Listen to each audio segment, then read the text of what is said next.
Mesdames, Messieurs, peuple gabonais,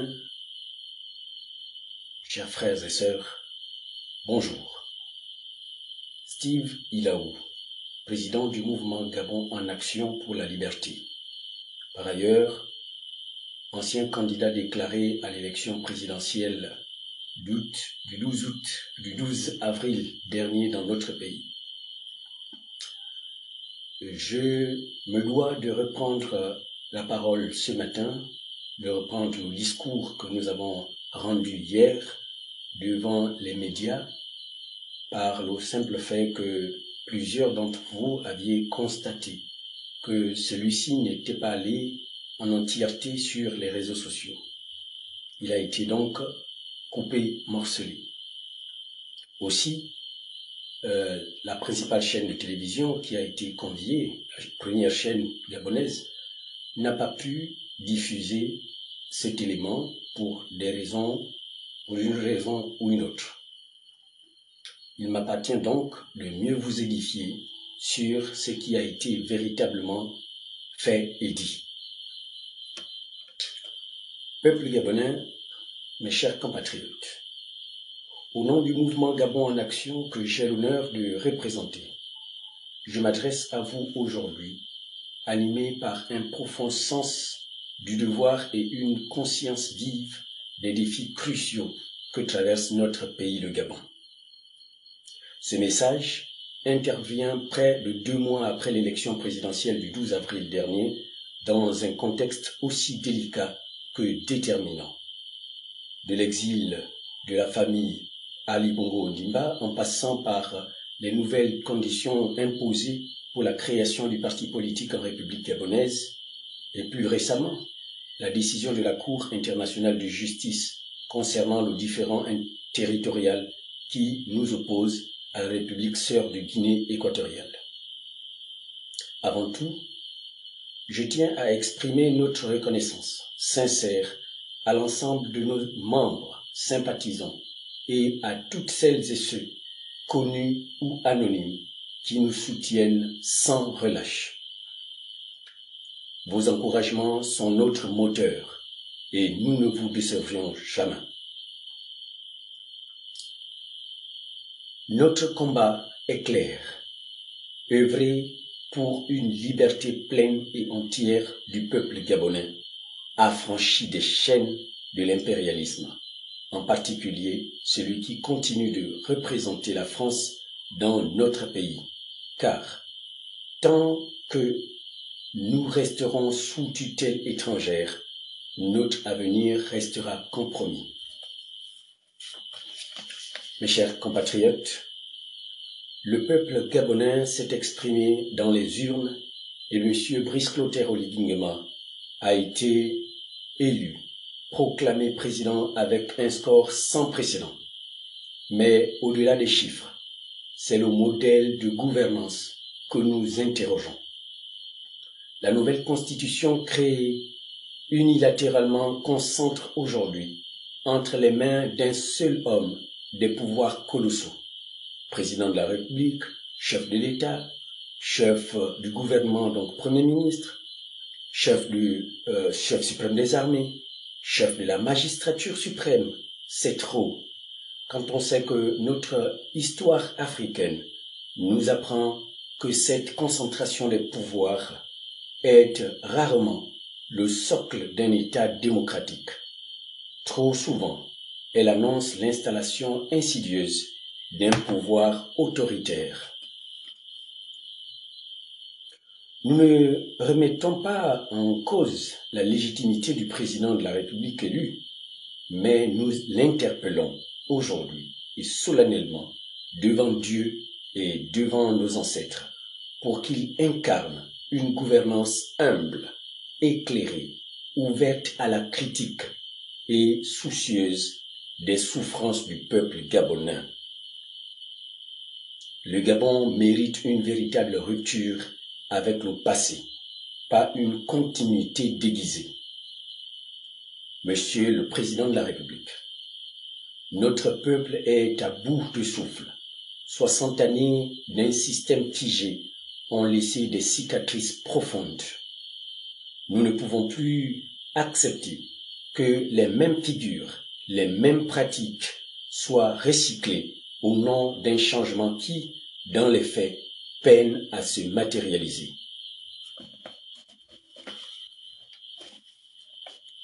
Vous avez promis des institutions fortes, mais qu'est-ce qu'une institution forte si elle n'est pas au service du citoyen? Que vaut cette force institutionnelle si les Gabonais n'ont pas accès à des soins de qualité, s'ils peinent à se nourrir, si plus de 60% des Gabonais vivent sous le seuil de pauvreté et de précarité, si notre économie dépend toujours de l'endettement, si nos ressources naturelles ne profitent pas aux entreprises locales. Si nos ressources naturelles, justement, ne profitent pas aux ressources locales, mais que vaut ces institutions fortes? Oui, Monsieur le Président, une institution est véritablement forte lorsqu'elle défend notre souveraineté, qu'elle soit territoriale, économique, militaire, culturelle, financière et monétaire et même technologique. Pas lorsqu'elle cède en silence aux dictats extérieurs, notamment de ceux hérités des accords coloniaux. Aujourd'hui encore, l'injustice frappe à nos portes.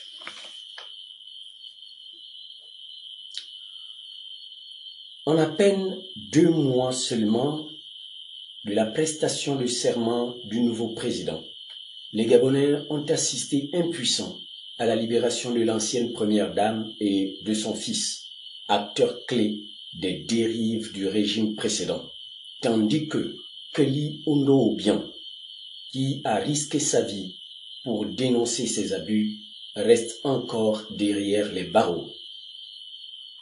Où est la justice dans ce cas? Où est la cohérence ici, Monsieur le Président? Pourquoi une justice à géométrie variable? Le peuple gabonais exige et continuera d'exiger la libération immédiate et sans condition du lieutenant Kelly Ondo et de ses compagnons. Mes chers compatriotes, peuple gabonais, un autre sujet de préoccupation majeure est celui des îles du Golfe de Guinée. La décision récente de la Cour internationale de justice attribuant ces îles à la Guinée équatoriale nous heurte profondément. Depuis le sommet de 1974 à Malabo jusqu'aux conventions de 1900, ces îles ont toujours été considérées comme faisant partie intégrante du Gabon.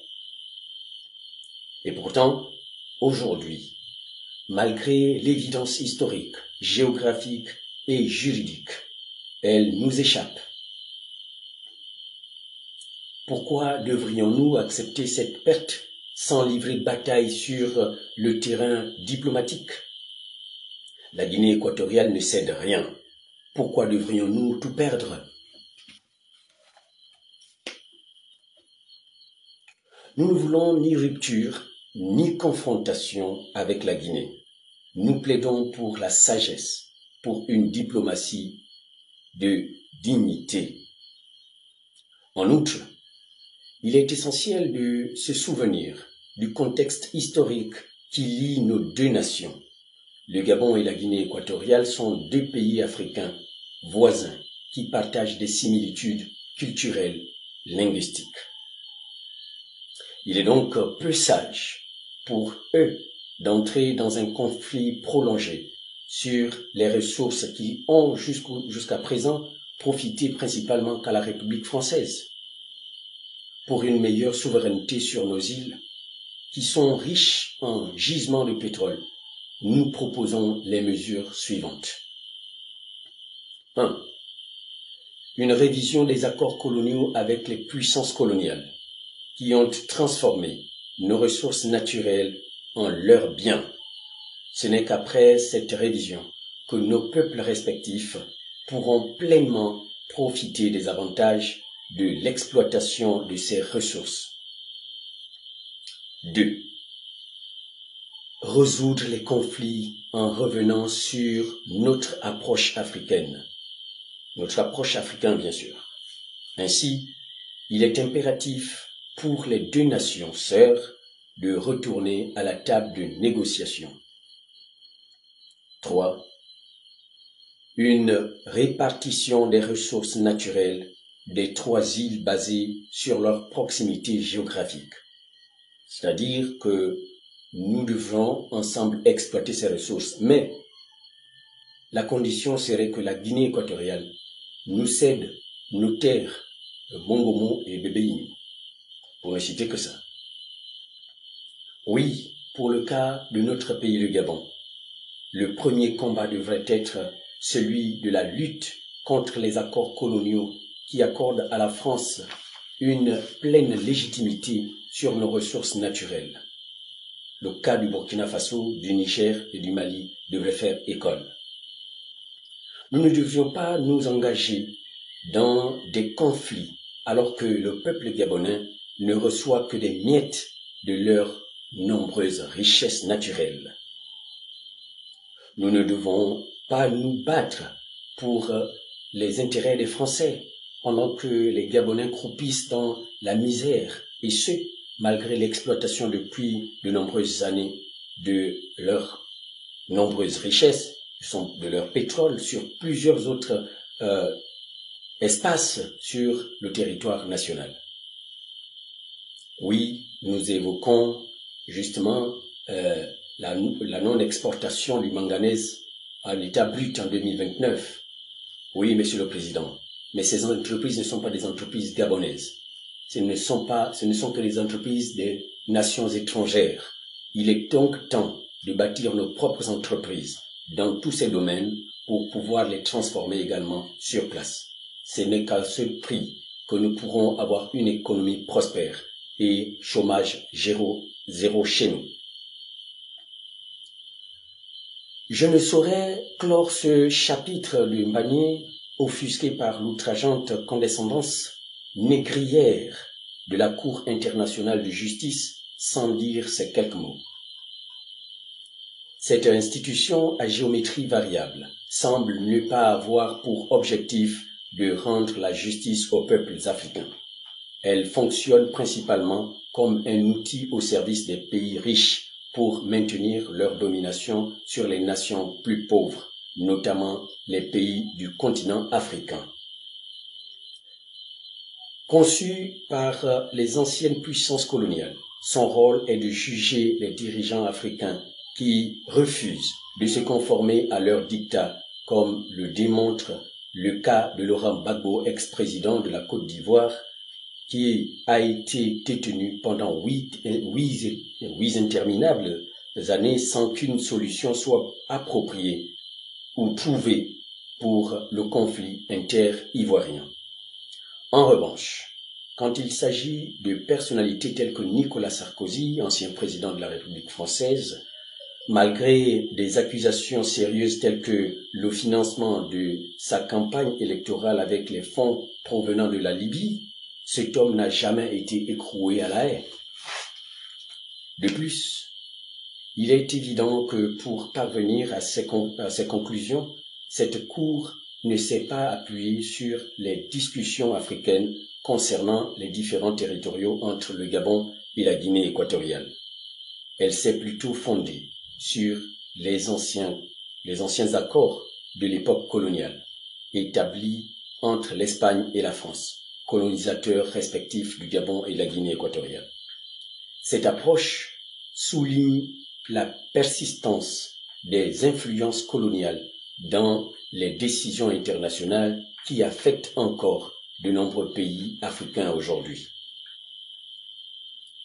En rendant son jugement sur la base des accords entre la France et l'Espagne, la Cour internationale de justice démontre malicieusement que la traite négrière, les massacres, les génocides, le pillage de l'Afrique par les colons revêt un caractère juridique. Mais quelle honte! Quelle honte! La Cour internationale de justice ne mérite plus. Elle ne mérite plus que nous lui accordons un quelconque crédit. Les Africains devront apprendre à résoudre leurs différends entre Africains, car l'on ne peut remettre en cause un traité fait entre deux nations souveraines, comme la Guinée équatoriale et le Gabon, tout en saluant les affres de la colonisation. Mes chers compatriotes, mesdames, messieurs, l'heure est certes grave, mais elle n'est pas au désespoir. Ce qui semble aujourd'hui être une défaite pour le Gabon peut être avec courage et lucidité devenir un tournant historique, à condition que nous restions unis, fermes dans la stratégie de défense de notre souveraineté. Mes chers compatriotes, nous ne pouvons conclure ce propos sans évoquer les nouvelles conditions pour la création des partis politiques en République gabonaise. Il est crucial de souligner que la nouvelle législation sur l'organisation des partis politiques dans notre nation suscite des préoccupations considérables. Elle émerge du récent code électoral qui est unanimement perçu comme une tentative pour affaiblir l'opposition gabonaise, favorisant ainsi un retour au monopartisme, donc au parti unique dans notre pays. Avec l'ancien parti unique PDG confronté à une vague de démissions qui pourrait réduire drastiquement ses effectifs avant les législatives prochaines, il apparaît que le seul parti à même de perdurer serait celui des bâtisseurs, des dirigeants actuels, dotés surtout des ressources étatiques. Il semble absurde d'exiger que chaque parti politique nouvelle créé ou pas rassemble 18 000 membres dans un pays où la population peine à atteindre les 2 millions d'habitants. C'est inadmissible. Historiquement, depuis l'émergence des premières formations politiques aux États-Unis dans les débuts du XIXe siècle, il était évident que les partis politiques peuvent être nationaux, régionaux ou locaux. En conséquence, instaurer une telle exigence en termes de membres semble irréalisable, notamment pour des partis ayant des ambitions ciblées sur une région ou une circonscription spécifique. Un parti ne doit pas nécessairement se définir sur une échelle nationale pour être légitime. Le mouvement Gabon en action pour la liberté par ma voix propose un retour à l'ancienne réglementation permettant la création d'un parti politique avec 3000 signatures pour ce qui concerne les partis politiques locaux, régionaux. Nous suggérons justement que pour les partis nationaux, il y ait justement une création par 9000 membres, parce que le Gabon contient 9 provinces et chaque parti politique devrait avoir 1000 membres par province, ce qui lui ferait 9000 membres au total, lors de la signature justement de la création de ce parti. Mes chers compatriotes, mesdames et messieurs, le Gabon n'est ni un terrain de jeu, ni un terrain d'expérimentation pour les puissances étrangères. Le Gabon est notre terre. Le Gabon est notre héritage. Il est notre responsabilité. Que le Dieu éternel, Nzambekana, Purudivad, Ivangabang, aide notre pays à faire face à ces nombreux défis, présents et futurs. Que vive le Gabon, libre, digne et souverain. Je vous remercie.